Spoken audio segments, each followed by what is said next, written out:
الحمدللہ آج پوری دنیا میں ظلم و بربریت کے خلاف ایک نئی امید نے جنم لیا ہے۔ وہ ہے سمود فلوٹیلا کی جدوجہد۔ یہ جہاز اور کشتیاں کسی تجارتی یا دنیاوی مقصد کے لیے نہیں بلکہ صرف اور صرف انسانیت کے لیے غزہ کی طرف بڑھ رہی ہے۔ سمود کا مطلب ہے استقامت اور ثابت قدمی۔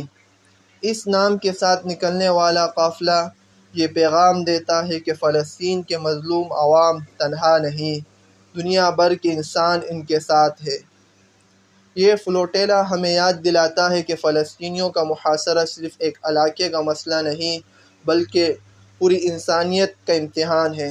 اللہ تعالیٰ قرآن مجید میں ارشاد فرمایا وَمَا لَكُمْ لَا تُقَاتِلُونَ فِي سَبِيلِ اللَّهِ وَالْمُسْتَضْعَفِينَ، یعنی تمہیں کیا ہو گیا کہ تم اللہ کی راہ میں اور ان کمزور مرد، عورت اور بچوں کے لیے نہیں لڑتے جو ظلم کے شکنجے میں پس رہے ہیں۔ یہی آیات سمود فلوٹیلا کے قافلے والوں کا جذبہ ہے۔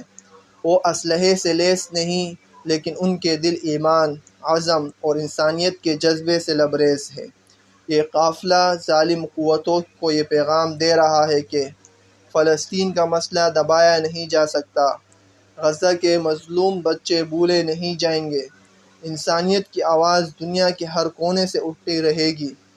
اہل ایمان کے لیے یہ لمحہ غور و فکر کا ہے کہ ہم سب کی ذمہ داری ہے کہ اپنی دعاؤں میں، اپنے قلم، اپنے کردار، اپنی آواز کے ذریعے سمود فلوٹیلا کا حصہ بنیں، کیونکہ یہ جہاز صرف سمندر میں نہیں چل رہا بلکہ یہ ہماری غیرت ایمانی کو بھی جھنجھوڑ رہا ہے۔